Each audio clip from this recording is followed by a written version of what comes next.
रात के करीब 12 बजे का वक्त था। गर्मियों की रातें थीं और मैं अपने कमरे में सो रही थी। अचानक मेरे कमरे के दरवाजे पर दस्तक हुई। पहले तो मैं थोड़ा डर गई, लेकिन फिर सोचा शायद मेरा भाई ही होगा, क्योंकि घर में मेरे और भाई के अलावा कोई और नहीं था। मैंने उठकर दरवाजे की ओर कदम बढ़ाए। दरवाजा खोलते ही मैंने बाहर झांका, लेकिन वहां कोई नहीं था। मैंने सोचा शायद ये मेरा वहम होगा। मैं वापस बिस्तर पर लेटने लगी। अचानक दरवाजे पर फिर से पहले से भी ज्यादा जोर की दस्तक हुई। मैंने कांपती हुई आवाज में पूछा, कौन है? लेकिन कोई जवाब नहीं आया। डरते हुए मैंने दोबारा दरवाजा खोला और वहां मेरा भाई खड़ा था। उसने मुझसे कहा, क्या हुआ दीदी, इतनी घबराई हुई क्यों लग रही हो? वो मुझे आज कुछ अजीब सी नजरों से देख रहा था। मैंने सोचा शायद मैं ही ज्यादा सोच रही हूँ, लेकिन मुझे क्या पता था कि उस रात कुछ ऐसा होने वाला था जिसने मेरी पूरी जिंदगी को बर्बाद कर दिया, जिसे मैं चाहकर भी कभी भूल नहीं पाई। अब मैं आपको अपनी जिंदगी का वो सच बताने जा रही हूँ जिसे मैंने आज तक सबसे छुपा कर रखा था। यह सच ऐसा है जो मेरी हर रात की नींद और हर दिन का सुकून छीन ले गया। इसे सुनने के बाद शायद आपकी रूह कांप उठेगी। दोस्तों, कहानी सुनने से पहले दिल थाम कर बैठिएगा, क्योंकि कहानी बहुत ही खतरनाक होने वाली है। अगर चैनल पर पहली बार आए हैं तो चैनल को सब्सक्राइब जरूर कर लीजिएगा। तो चलिए कहानी शुरू करते हैं। मेरी उम्र 20 साल हो चुकी थी और मैंने नया नया जवानी की दहलीज पर कदम रखा था। मैं कॉलेज में सेकेंड ईयर की पढ़ाई कर रही थी।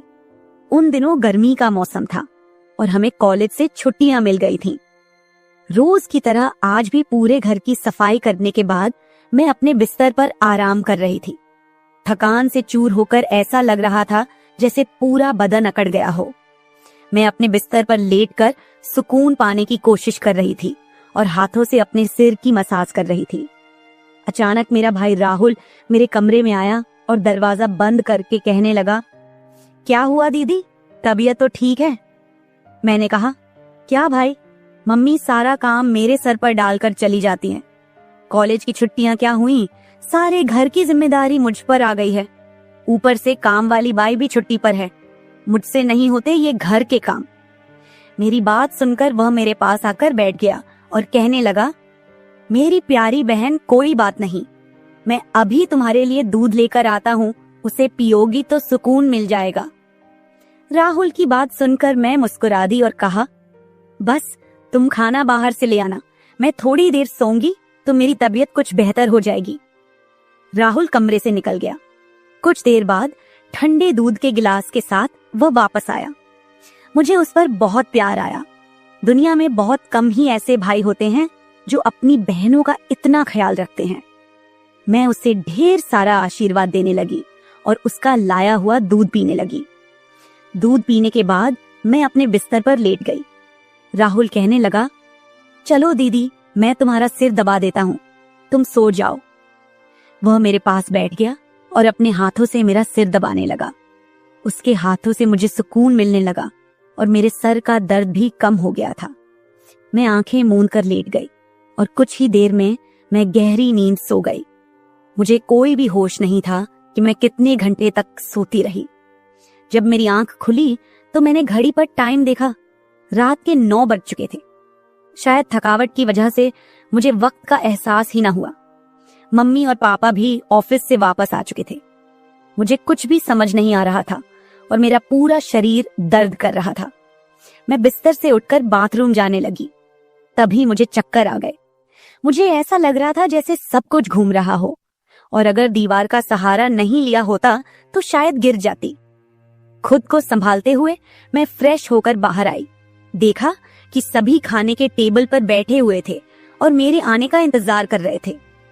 मैं जाकर आराम के साथ कुर्सी पर बैठ गई। मेरी हालत काफी खराब हो चुकी थी और थकावट से मेरा पूरा बदन दर्द कर रहा था। राहुल ने देखा कि मैं थकी हुई हूँ तो तुरंत मम्मी से कहने लगा, मम्मी देखिए, अंजलि दीदी पर काम का बोझ थोड़ा कम डाला करे। अरे, अगर काम वाली नहीं आ रही तो उसकी जगह किसी और को रख ले। यह बेचारी सारा दिन काम करके थक जाती है। देखिए तो इसकी रंगत भी पीली पड़ चुकी है। वाकई में मेरी हालत दिन ब दिन खराब होती जा रही थी। मम्मी और पापा दोनों ही काम करते थे, क्योंकि सिर्फ पापा की जॉब से घर का खर्चा चलना मुश्किल था। साथ ही हमारी पढ़ाई का खर्च भी काफी था, इसलिए मम्मी भी उसी कंपनी में काम करती थी जहां पापा। हम दोनों भाई बहन कॉलेज जाते थे, लेकिन गर्मी के मौसम में छुट्टियां होने की वजह से घर पर ही थे।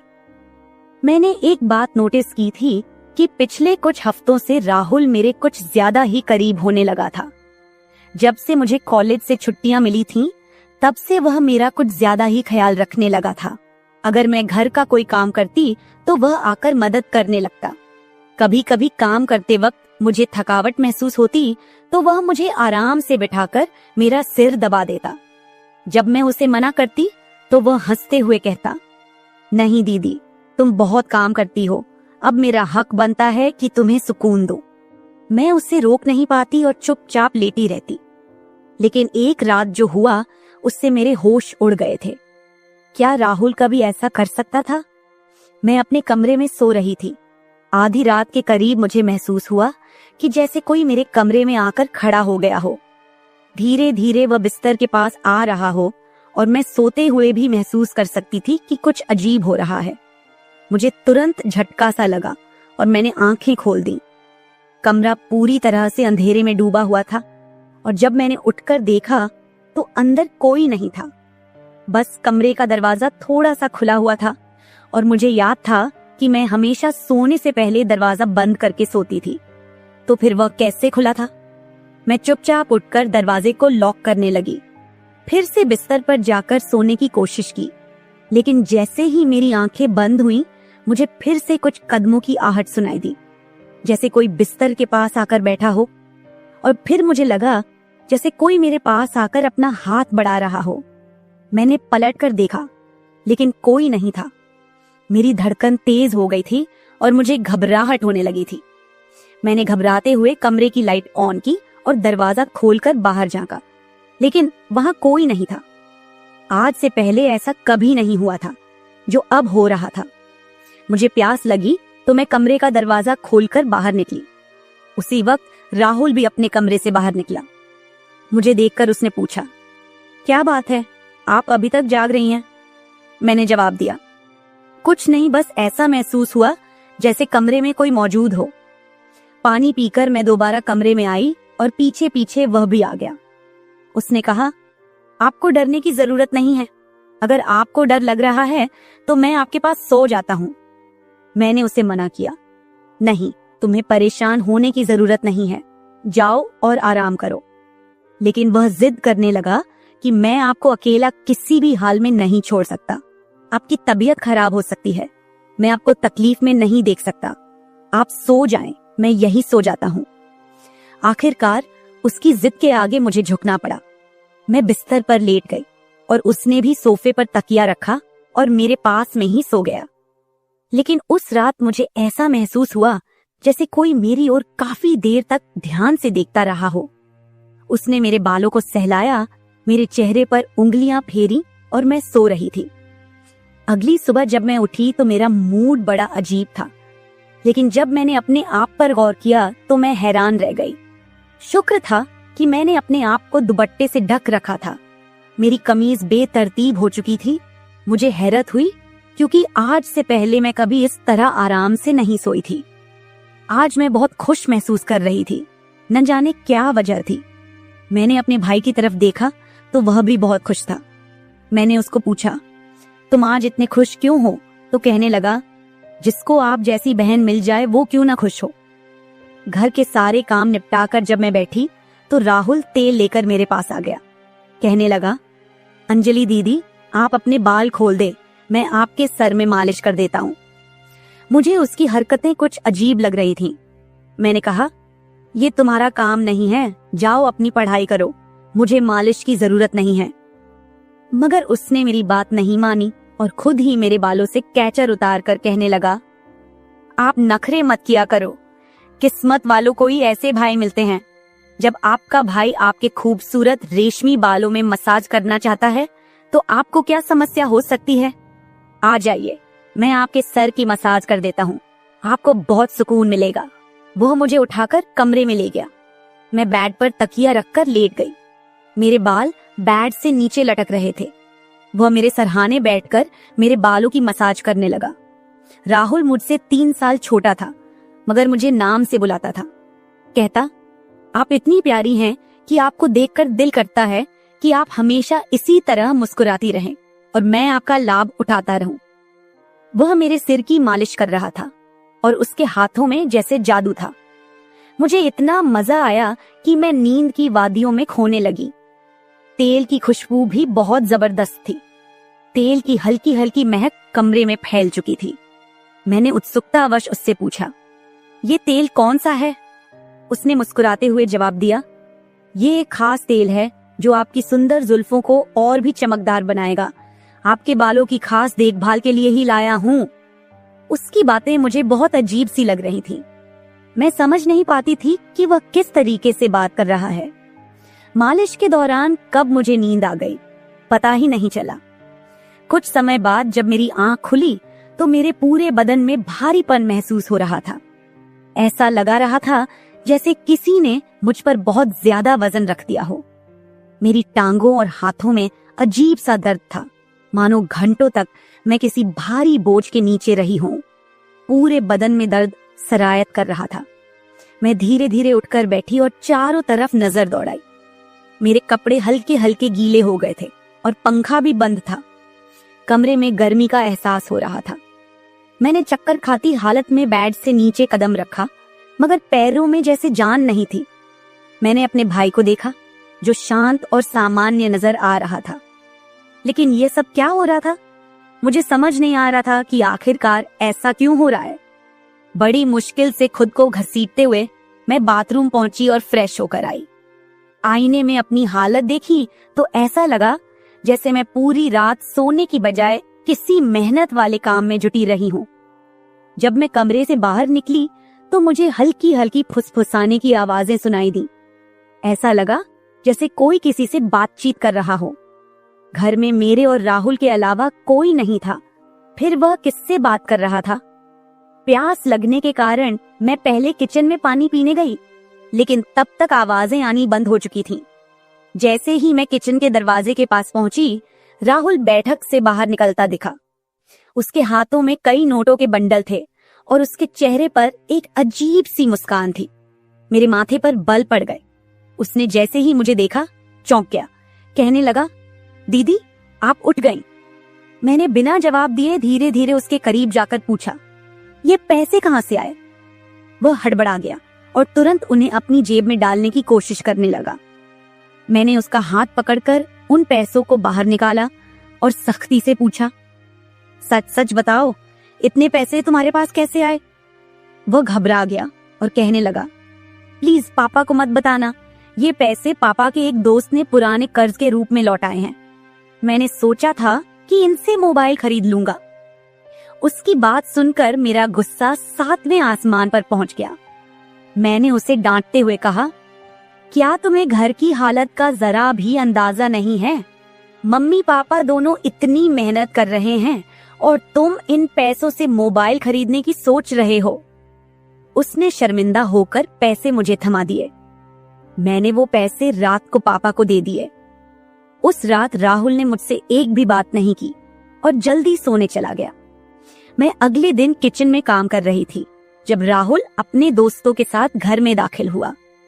मैं जितनी हैरान होती उतना ही कम था, क्योंकि वह अपने दोस्तों को सीधा लाउंज में ही ले आया था। उस वक्त मैं दुपट्टा उतारकर बर्तन साफ कर रही थी। जब वह सब हंसते हुए अंदर आए, मैंने तुरंत दुपट्टा ऊपर लिया और फिर राहुल को समझाने लगी कि यह क्या तरीका है? तुम जानते हो इस वक्त मम्मी पापा घर नहीं हैं, फिर भी इन लोगों को घर ले आए हो। राहुल मुस्कुराते हुए बोला, दीदी ये घर मेरा भी है और आपको कोई दिक्कत नहीं होनी चाहिए। वैसे भी ये मेरे खास दोस्त हैं, आप उनके लिए खाना बना दें। वह मुझसे काफी नाराज हो चुका था, मगर अब मैं क्या करती? खाना तो बनाना जरूरी था। मैंने मजबूर होकर खाना तैयार किया और टेबल पर लगा दिया। मैंने गौर किया कि उसके दोस्त बार बार मुझे घूर कर देख रहे थे। वे सभी राहुल की उम्र से बड़े थे और अजीब तरीके से घूर रहे थे, जैसे कच्चा ही खा जाएंगे। मैं तुरंत अपने कमरे में चली गई और दरवाजा बंद कर लिया। उनके जाने के बाद मैंने राहुल से कड़े शब्दों में कहा, दोबारा तुम्हारे दोस्त इस घर में नजर न आए, नहीं तो मैं मम्मी पापा को सब बता दूंगी। राहुल ने कुछ पल मेरी ओर देखा और फिर मुस्कुराते हुए बोला, ठीक है, वो नहीं आएंगे, लेकिन आप मम्मी पापा को कुछ मत बताइए। मुझे राहुल की हरकतें कुछ मुश्किल सी लगने लगी थी, क्योंकि वह मुझे अजीब तरह से देखने लगा था। उस रात मैं बिस्तर पर लेटी थी और आराम करने की कोशिश कर रही थी। अचानक मैंने महसूस किया कि मेरे पैरों पर किसी का हाथ था। मैं हड़बड़ाकर उठी और देखा कि राहुल मेरे पैरों को अपनी गोद में रखकर मसाज कर रहा था। मैंने उसे ऐसा करने से मना किया, मगर वह कहने लगा, मैं जो कर रहा हूँ मुझे करने दे। इस घर में एक मैं ही हूँ जिसे आपकी इतनी फिक्र है। मम्मी पापा को तो बस अपने काम की पड़ी रहती है। खैर, मैं भी थक चुकी थी। आंखें बंद की और सोने लगी। राहुल के हाथों मसाज करवाने से मैं नींद की गहराई में खोने लगी थी, मगर जब मेरी आंख खुली तो मेरे होश उड़ गए। मेरा सर बुरी तरह चकरा रहा था। बिस्तर की चादर बिल्कुल बेतरतीब हो चुकी थी। बिस्तर पर एक पुरुषों की शर्ट और परफ्यूम रखा हुआ था। यह सामान किसका था? मैं तो कुछ भी बोल नहीं सकी।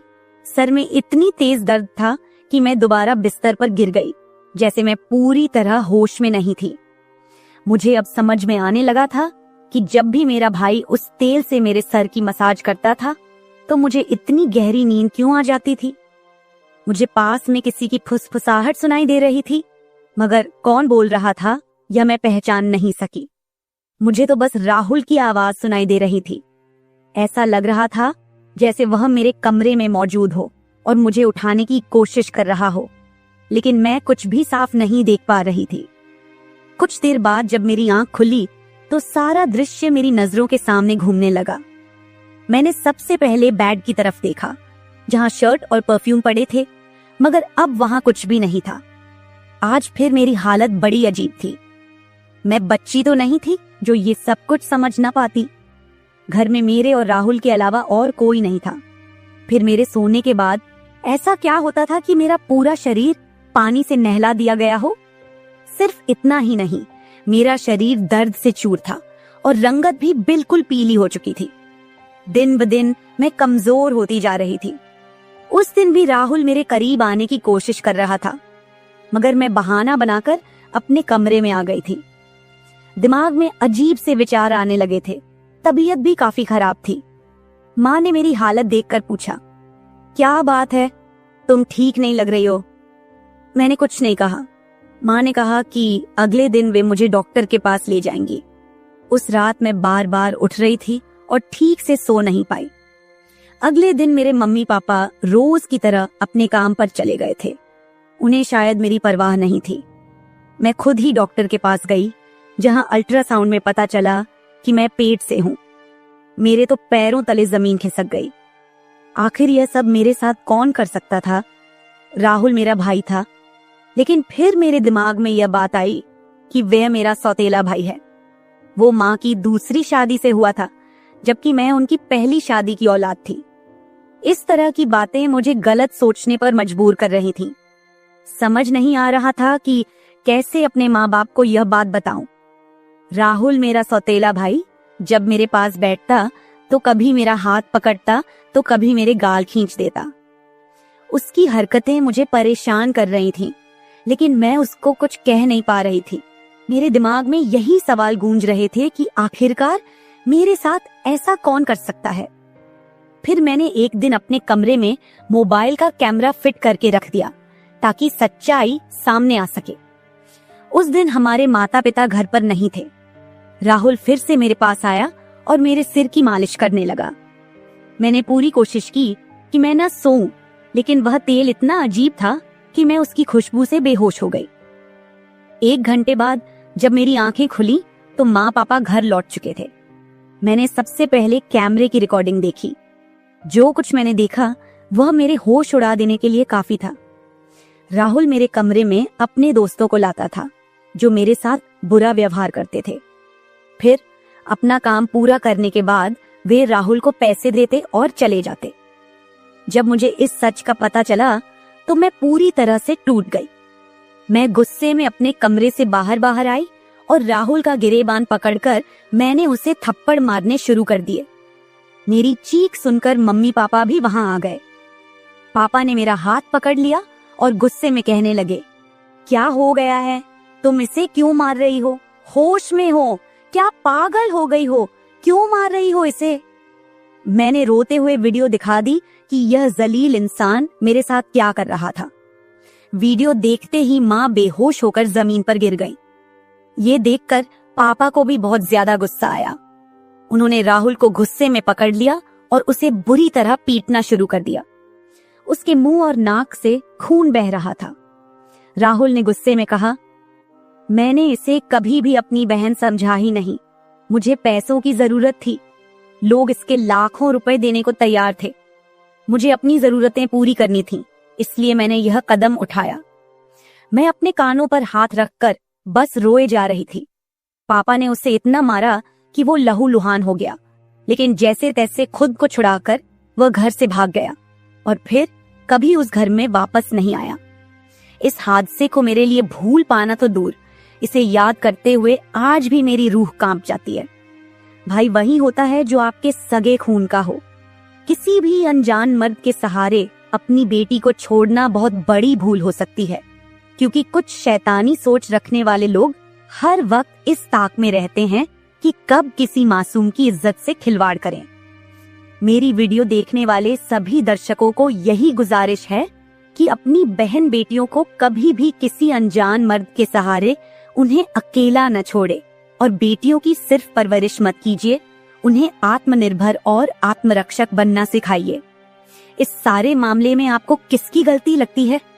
हमारे माँ बाप की, जिन्होंने पैसा कमाने के चक्कर में हमारे ऊपर कभी ध्यान ही नहीं दिया, या फिर मेरी, जो अपने सौतेले भाई पर सरगे से भी ज्यादा भरोसा करती थी, या फिर इस समाज की, जो बेटियों को कमजोर और बेबस मानता है। आपकी राय मेरे लिए बहुत मायने रखती है। कमेंट बॉक्स में जरूर बताएं कि इस पूरे मामले में आप किसे गलत मानते हैं। मैं अपनी कहानी आपके साथ इसलिए साझा कर रही हूँ ताकि यह किसी और के लिए एक सीख बन सके। यह सिर्फ एक घटना नहीं है, बल्कि एक चेतावनी है कि हम सबको सतर्क रहना चाहिए। अगर आपको मेरी यह कहानी पसंद आई और आप मानते हैं कि इसे सुनकर कोई और भी जागरूक हो सकता है, तो इसे शेयर जरूर करें।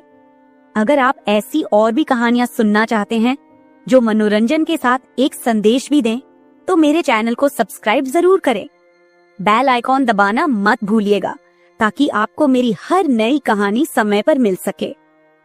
कल फिर मिलते हैं एक नई कहानी के साथ। धन्यवाद। हेलो दोस्तों, आज की कहानी मेरे और मेरे ससुर जी के रिश्ते के बीच की है। मेरा नाम कामिनी है और मेरी उम्र अभी 26 साल है। मैं काफी खूबसूरत हूँ। मैंने अपनी बॉडी को पूरा फिट रखा हुआ है क्योंकि मैं रोजाना एक्सरसाइज करती हूँ।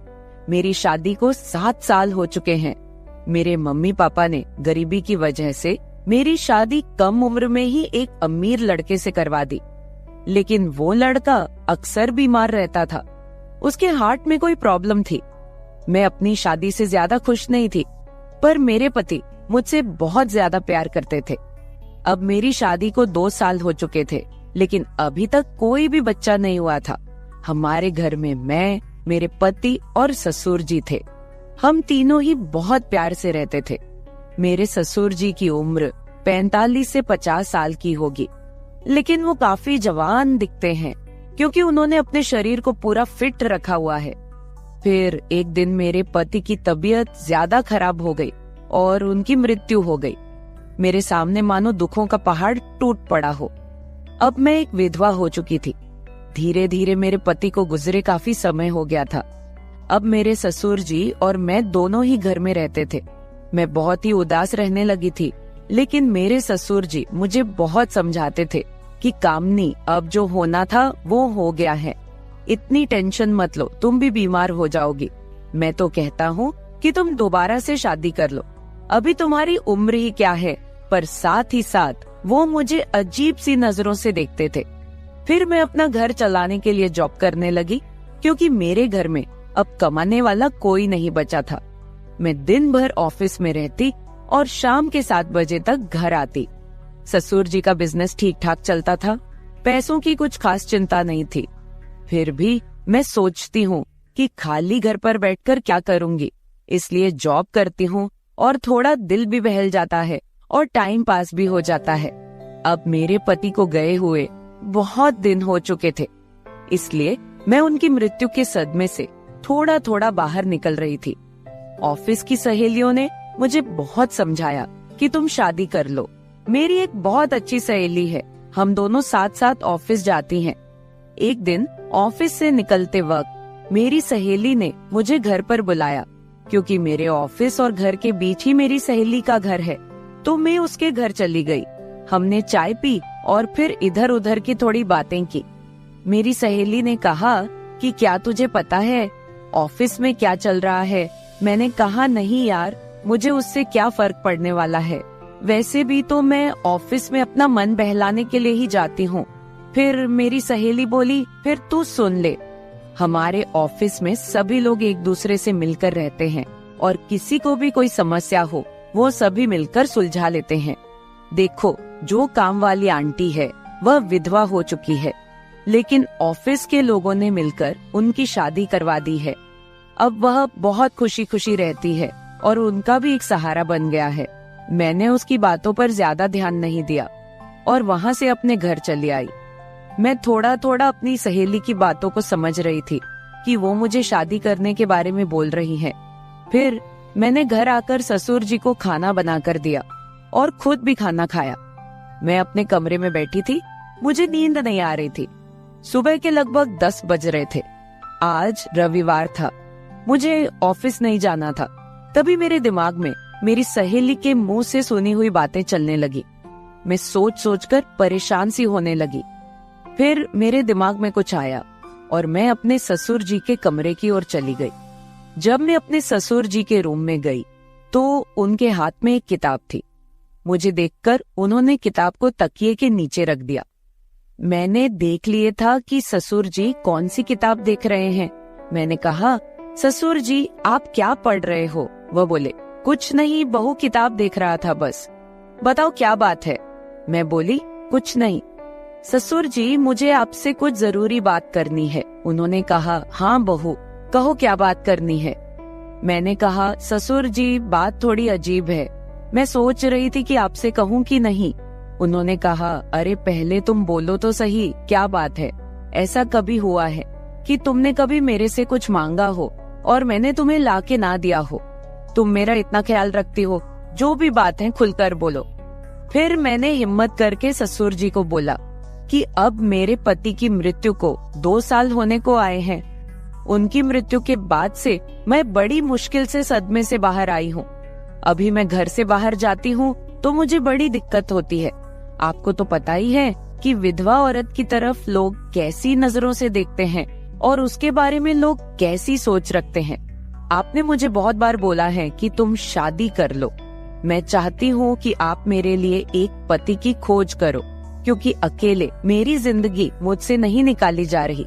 मैं भी चाहती हूँ कि मेरा भी कोई जीवन साथी हो जो मेरे सुख दुख की बात करे और मुझे बहुत ज्यादा प्यार करे। आपको पता है, एक औरत की कई जरूरतें होती हैं जो सिर्फ पति ही पूरी कर सकता है। बाकी आपको पता ही है कि मेरे माँ बाप तो इतने गरीब हैं कि उन्होंने पता नहीं एक बार मेरी शादी कैसे कर्ज उठाकर की है। मैं अब उनको कोई तकलीफ नहीं देना चाहती। अब मेरे लिए तो आप ही सब कुछ हो। मैं बड़ी हिम्मत करके आपसे ये बात कह रही हूँ। मुझे विश्वास है कि आप मेरे लिए कुछ अच्छा ही करोगे।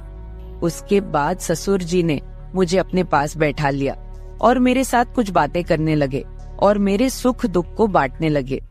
फिर ससुर जी मुझसे बोले, बहू, जिस चीज की तलाश तुम बाहर से कर रही हो वो चीज तुमको घर में ही मिल सकती है। अगर तुम चाहो तो मैं तुम्हारी सभी जरूरतों को पूरा कर सकता हूँ। ससुर जी की बात सुनकर तो मेरे होश ही उड़ गए। मैंने बोला, ससुर जी, मैं तो आपकी बेटी सामान हूँ, आप ये सब कैसे सोच सकते हैं? ससुर जी बोले, देखो बहू, तुम्हें पता है तुम्हारी सासू माँ की मृत्यु के बाद से मैं अकेला ही जिंदगी बीता रहा हूँ। और जब से तुम्हारे पति की मृत्यु हुई है तुम भी अकेले जिंदगी बिता रही हो। अगर तुम्हारा इरादा हो तो हम दोनों का अकेलापन दूर हो जाएगा और हम दोनों एक दूसरे के सहारे जिंदगी बिता लेंगे और बाहर किसी को कुछ भी पता नहीं चलेगा। बाकी मेरे जाने के बाद ये सारी प्रॉपर्टी भी तो तुम्हारी ही है और इस प्रॉपर्टी को संभालने वाला भी तो कोई चाहिए। बाकी लोगों की टेंशन मत लो, वो तो जब तुम विधवा की जिंदगी जी रही हो तब भी बातें करते थे और अब भी बातें करेंगे। सच कहूँ तो बहू, मैं तो उसी वक्त तेरा दीवाना हो गया था जब मैंने तुम्हें पहली बार देखा था। फिर मैंने ससुर जी को बोला कि मैं सोचकर बताती हूँ। अगली सुबह मैं उठी और खाना बनाने लगी। अगले दिन मैं ऑफिस नहीं गई, मैं किचन में खाना पका रही थी।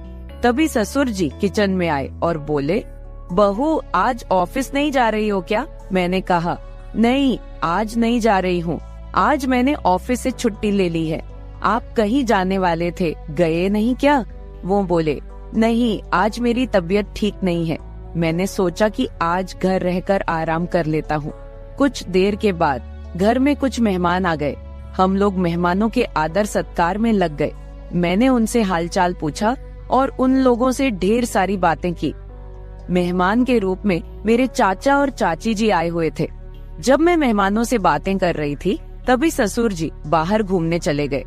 उनकी आदत है कि जब वह घर पर रहते हैं तो वह खेतों की तरफ घूमने चले जाते हैं। फिर थोड़ी देर के बाद मेरे चाचा चाची भी खाना खाकर चले गए। दोपहर के 1 बजे का समय हो चुका था। मेरे दिमाग में ससुर जी की बातें घूम रही थी। मैं सोच रही थी कि इस अकेलेपन के साथ मैं सारी जिंदगी कैसे बिताऊंगी। मैं ससुर जी के साथ रहूंगी तो हो सकता है कि हमारा कोई बच्चा भी हो जाए। और ससुर जी की बात सही है, उनके जाने के बाद उनकी सारी प्रॉपर्टी भी तो मेरी ही है। मुझे ससुर जी की बातें काफी हद तक सही लग रही थी। फिर मैंने ससुर जी को कॉल किया और बोली, ससुर जी खाना तैयार हो गया है, आकर खाना खा लीजिए। इस पर वह बोले, मैं अभी बाहर हूँ और मुझे थोड़ा टाइम लगेगा। मैंने कहा ठीक है, मैं जरा बाहर जा रही हूँ तो देर शाम तक वापस आऊंगी, क्योंकि मैंने मार्केट शॉपिंग करने के लिए जाना था। फिर मैं मार्केट चली गई और वहाँ से अपने लिए और ससुर जी के लिए कुछ कपड़े खरीद कर लाई। जब मैं घर पहुँची तो शाम के 7 बज चुके थे। ससुर जी अपने कमरे में सो रहे थे। मैंने ससुर जी को उठाया और वो नहाने चले गए। अब चारों तरफ शांति हो चुकी थी। शाम के 8 बज चुके थे। फिर मैं ससुर जी के पास गई और उनको वो सब बातों के लिए हाँ बोल दी जो उन्होंने मुझे कही थी। ससुर जी मेरी हाँ सुनते ही खुश हो गए। फिर मैं उनके साथ, उसके बाद तो आप समझ ही सकते हैं, जो होना था वो हो गया। मैंने ससुर जी को फिर से अपनी ख्वाहिश बताई और ससुर जी ने मेरी ख्वाहिश पूरी कर दी। हम दोनों ने 1 से 2 घंटे तक एक दूसरे से वो सब बातें की और सारा काम किया। इस तरह से हम दोनों ससुर बहू काफी खुशी खुशी पति पत्नी की तरह रहने लगे। अब मुझे किसी भी चीज की दिक्कत नहीं होती, क्योंकि अब मुझे कहीं भी जाना होता है तो मैं ससुर जी के साथ चली जाती हूँ और हम खूब एंजॉय करते हैं। कुछ दिन बीत जाने के बाद ससुर जी बोले, कामिनी अब तुम मेरे बिजनेस के बारे में सारा कुछ समझ लो और खुद सारा बिजनेस संभाल लो। फिर मैंने जॉब छोड़कर ससुर जी का सारा बिजनेस खुद संभाल लिया। अब हम दोनों पति पत्नी के जैसे रहने लगे हैं। मैं ससुर जी की हर बात का ख्याल रखती हूँ और वो भी मेरी हर बात का ख्याल रखते हैं। कुछ देर के बाद हमारे घर बच्चा भी हो गया और हमारी जिंदगी काफी अच्छे से चल रही है, क्योंकि ससुर जी ने मेरी हर कमी को पूरा कर दिया है। हमें दुनिया की कोई परवाह नहीं है, कोई कुछ भी बोले, हम लोग अपने घर खुश हैं। तो मेरे प्यारे दोस्तों, अगर आप लोगों को मेरी ये कहानी पसंद आई हो तो चैनल को सब्सक्राइब जरूर कर ले और बेल नोटिफिकेशन ऑन कर ले। एक प्यारा सा कमेंट करके बताएं कि आपको मेरी स्टोरी कैसी लगी। कल मिलेंगे एक और वीडियो के साथ। धन्यवाद।